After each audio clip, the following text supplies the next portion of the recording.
Inspiring interviews with today's top landlords. This is the Rental Income Podcast. And now, Dan Lane. Andy, when you bought your first rental property, it sounds like a lot of things didn't go right at first. Tell me what happened.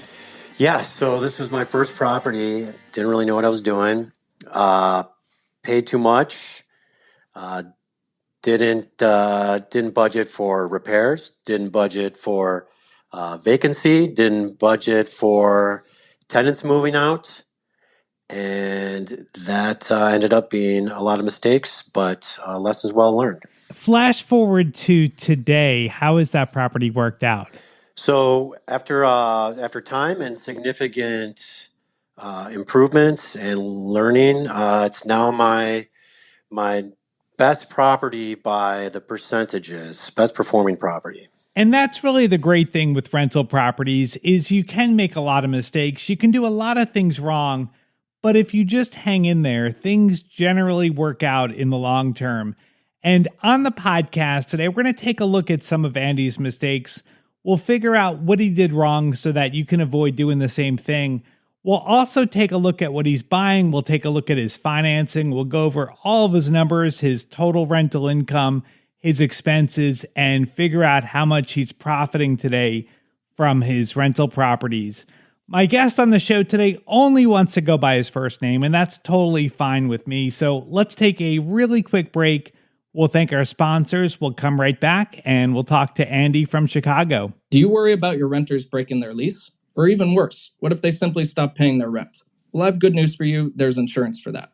I'm Jesse Schmidt, Senior Vice President of Sales here at The Guarantors. You may remember me from Dan's bonus episode back on September 15th, 2022, Is This Better Than a Security Deposit? The Guarantors guarantees your leases, protecting your rental income against rent defaults, vacancy loss, lease breaks, holdover, apartment damage, and more.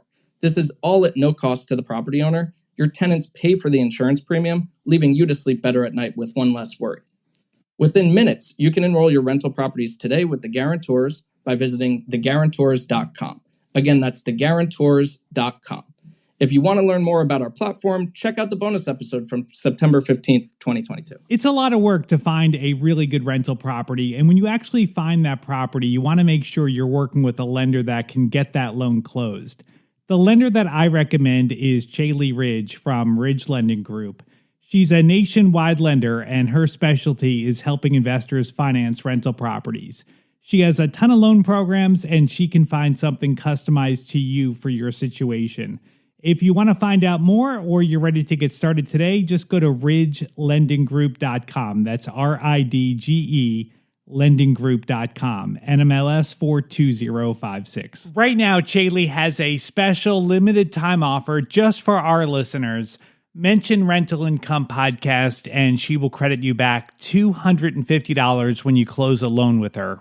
Rental Income Podcast. Andy, let's start off talking about your portfolio.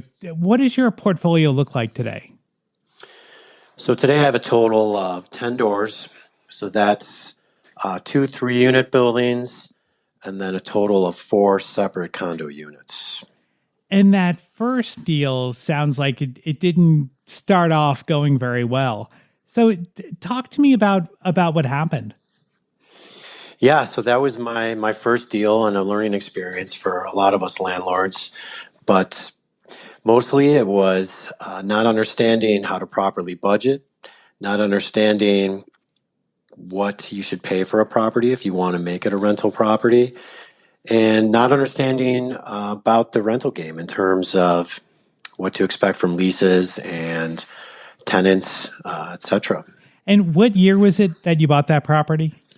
So this was in 2006, so just before the 2008 market crash. So that I feel like probably made things worse that you bought this property and then the market collapsed. Did that make it a lot harder? Like if the market had continued to go up, do you think that a lot of the mistakes that you made probably just would have worked out on their own? Not necessarily, because rents don't go up consistent with appreciation. So a lot of mistakes that new landlords make is that they don't purchase the property based upon the rents that you're going to be bringing in. Right. And also that betting on appreciation is a bad bet, and you need to go by the numbers. Yeah, that's something that I always struggle with because like appreciation is going to happen.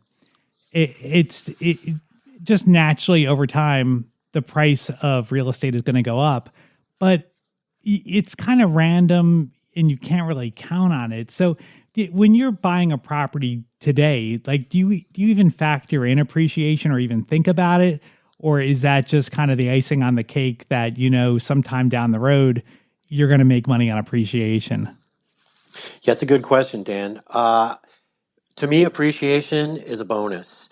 I used to look at it as part of the equation, but now it's just a bonus. I look at the hard, fast numbers, what I'm going to get out of this. I do my best to use the 1% rule as a guideline to get me into products, but it's all about hard numbers now. Yeah. I really don't look at appreciation. So buying that property kind of at the peak of the market, has it recovered today or are you just kind of even on it? It's a little bit over even. Okay. When that depreciated, there was probably about a 50% depreciation in a matter of a year or two. Wow. And then did rents kind of stay steady or did the rents go down too?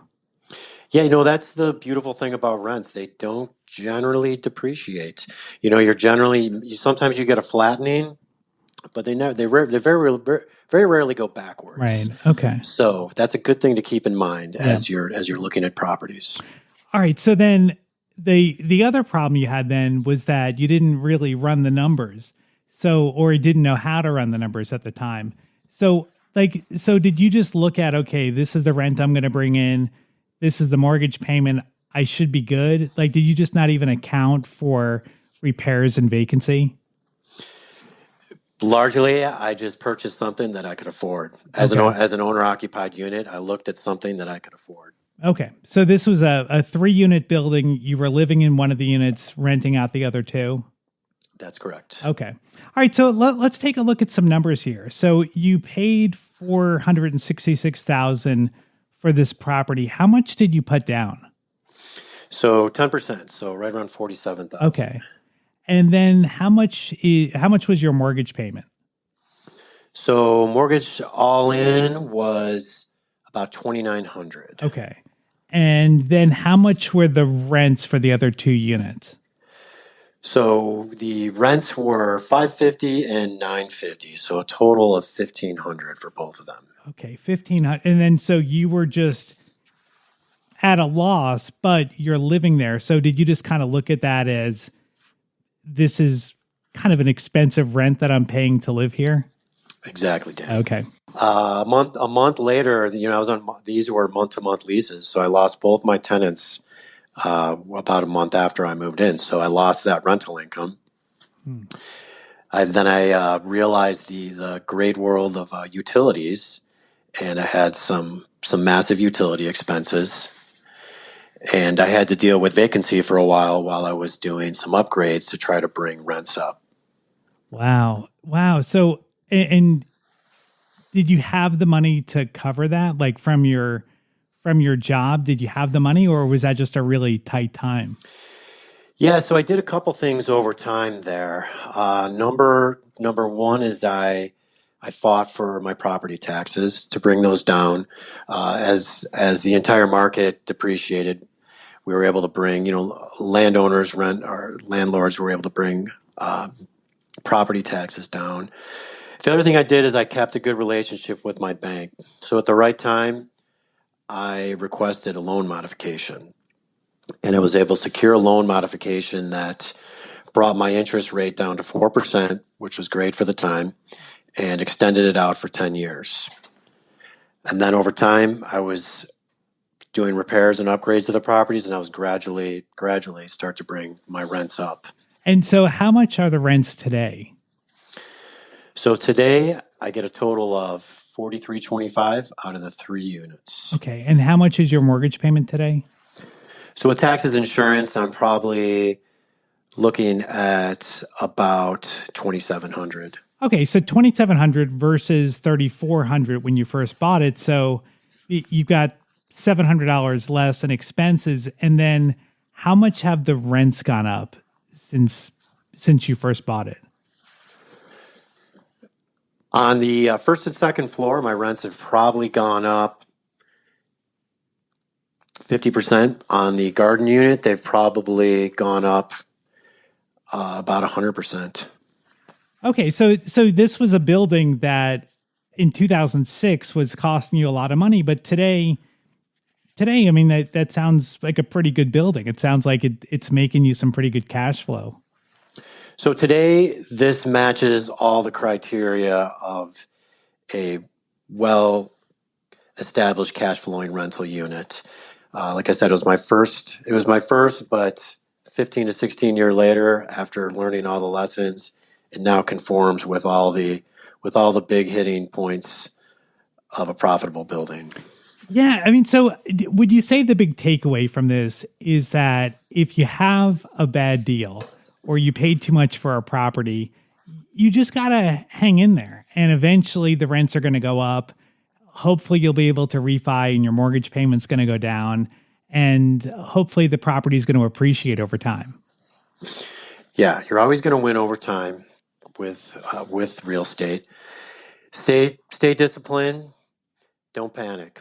Yeah. Is one of my favorite sayings, and I'm a big believer in you're going to learn more from your mistakes than your successes. Yeah. So what about budgeting for repairs and vacancies? So you said that was something you weren't doing at first, but you're obviously doing today. So how do you do it? Do you have a certain percentage that you work with? Yeah, so today I budget 10% of my gross rents for capital expenditures, 5% for repairs, 5% for vacancies. So putting that naturally into your budget is going to force you into more profitable deals. And how has that actually worked out? Like, do you actually spend that much on repairs, and do you actually have that much vacancy, or are you building up cash over time? I usually don't have that much vacancy, actually, Dan. That's just a plug I put in there because, again, it forces you to have better numbers. But occasionally you will have a vacancy that's maybe a month or something. I'm pretty good at getting new tenants in there. I do save up monies, and typically I'll draw from a line of credit, and I'll try to replenish that with monies that I save up from the capital expenditure line item on my budget.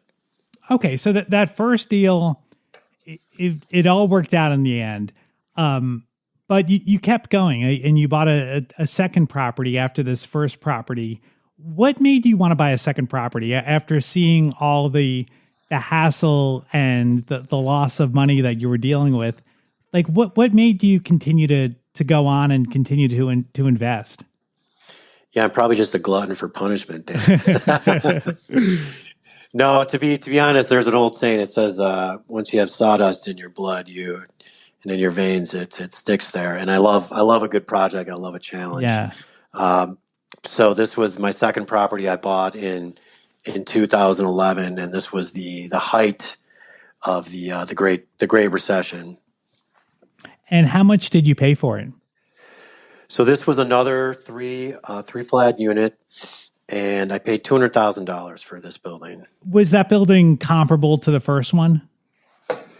Comparable size and structure, with the exception that this was a foreclosure. Okay, I mean that's like a huge discount. I mean, to think that in 2006 you paid $462 for your first building, and now a couple of years later you're buying the same thing for $200,000. Yeah, it was just this was the times back then, and there was massive deals going on, and I knew that there was great deals out there. It was just a matter of getting into them. Yeah. So did that property need a lot of work? Yeah. So this was bought through a program called HomePath at the time, which allowed for foreclosure purchases without an inspection, which means that there was typically utilities off and a lot of things missing from the building. So this place needed a lot of work, but it had great bones, and I knew that if I put the time, mostly the time in, my time, that it would be a great building. So you did all the work yourself? I did all the work Okay. myself, Dan. Yeah. How much did you spend? So over time, everything from kitchens, baths, wiring. I actually added an entire apartment in the garden. I would say that I probably put about 60,000 into it. Okay. And all right, so 60,000 into it, and then how much was your down payment? So this home path program, you could put down pretty little. Okay. I'm pretty sure I put down as little as $4,000. Oh, wow. Okay. And so with coming up with this money, were you just saving money from your job? Yeah. Okay. Yeah, I was largely saving money for my job. Okay. Awesome. All right. So then this building, you get it fixed up, you get it rented out. Let's talk about today. How much rent are you bringing in today on that building? So that building now makes just over $4,000 a month. $4,000 in rent. And then how much is your mortgage payment? So my mortgage payment is just around $2,000. And I do the same budgeting there for my capital expenditures, my repairs. I do 10% of gross rents and 5% of gross rents for repairs. Well, yeah, I mean, that building sounds pretty good. I mean, that sounds like you're making some pretty good cash flow on that building too. So, and did you have any big problems with that building? No, other than it needed a lot of work. The biggest problems were getting that building back from foreclosure. Honestly, it didn't have any heat or electricity, and most of the pipes leaked. And this was going into a Midwest winter. So, and again, I had to figure it out on my own. Get the radiator working, get the boiler working, get the radiators fixed, get the building heated, go from there. All right. So then after this building, you started buying some condos. Like, why did you buy condos? It seemed like you had a pretty good thing going with the 3-unit buildings. Why did you start buying condos? Yeah, some investors shy away from condos just because they don't like to be a part of kind of the common decision making. For me, I found condos in a building. There was two stipulations I was looking for. One, that there was deeded parking for each unit, and that two, it was transit oriented. It was right next to a new train station. So they were and the price is right, and they met the 1% criteria. They'd be great long-term rentals. So it didn't really fit into my normal protocol for looking at new acquisitions, but all the money stuff worked, and they're now great rentals. Well, what about the condo fee? That's always something that has made me shy away from condos, is just not having control over how much the condo fee might go up. And a lot of times condo fees are pretty expensive. So did the numbers work even with the condo fee? Yeah. Yeah, the condo fee is just a line item. It's another budget line item like repairs or CapEx. Mm-hmm. So just make sure your numbers work. The other thing I say about condos is that get involved with the decision making. So be involved with the association so that you have a say in how money is being spent, how money is being budgeted.